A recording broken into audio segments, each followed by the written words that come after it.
السلام عليكم ومرحبا بكم في قناة زينو. اليوم ان شاء الله راح ندير معكم وصفه خفيفه ظريفه والاهم تجي بزاف بنينه هذه الوصفه. هنا في الطنجره تاعي او مقله حطيت الزيت راه يسخن. عندي خمس فصوص تاع الثوم لازم نسكرفجهم.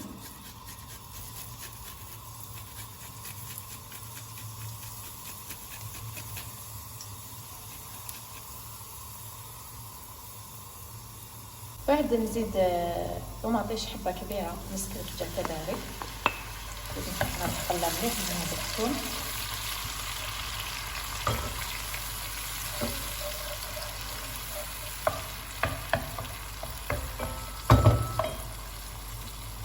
نزيد نحط مغرف كبيره تاع طوماطيش نصبرها.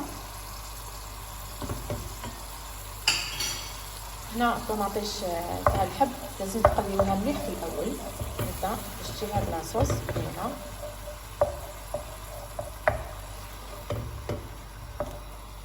هنا نحط الملح،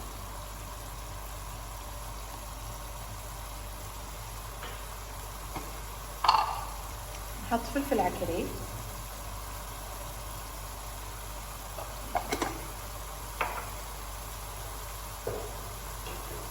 نزيد فلفل اسود شويه برك. هذا ما كانوش ندير مع التوابل. ودائما مع القليه النار تكون ناقصه قليله، تكونوا تقلوا دائما النار نقصولها باش ما تحرقلكمش القليه. انا تقلى بالعقل ونقلي على نار قليله.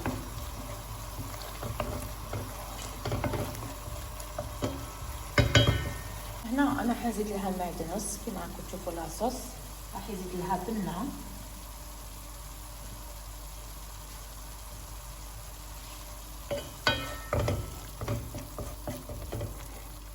ونمرقها يعني بكاس ماء دافي يكون دافي، ونخلي لاصوص تغلي شويه ونطفي عليها.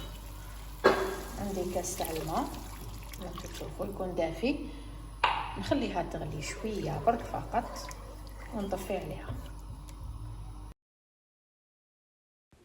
هنا عندي بطاطا قليتها كما كنت تشوفوا، قطعتها وندي هكا صغار وقليتها. نحط هذيك البطاطا كامل في هذيك لاصوص اللي طابت.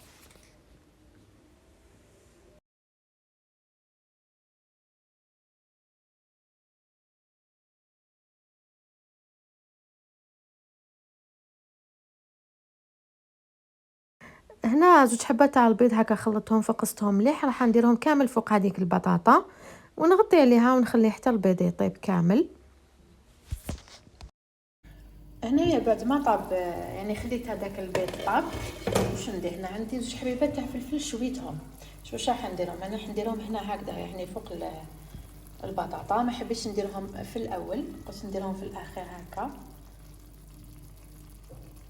هذا الفلفل الاحمر، تقدروا ديروا الفلفل الخضر عادي كما راكم تشوفوا هايليك.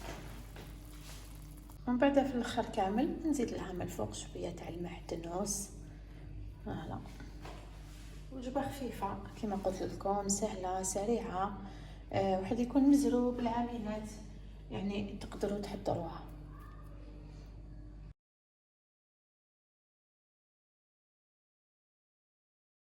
هنا دائما نحب البنات نقسم لكم باش تشوفوا الوجبه تاعنا كيفاش جات. وجبه خفيفه وبنينه وسهله سريعه. لكن عجبكم لا فيديو ما تنساوش ديروا لي عليه جيم واشتركوا في القناه، تفعلوا الجرس باش يلحقوكم كامل لي فيديوهات اللي راني نحطهم جديد.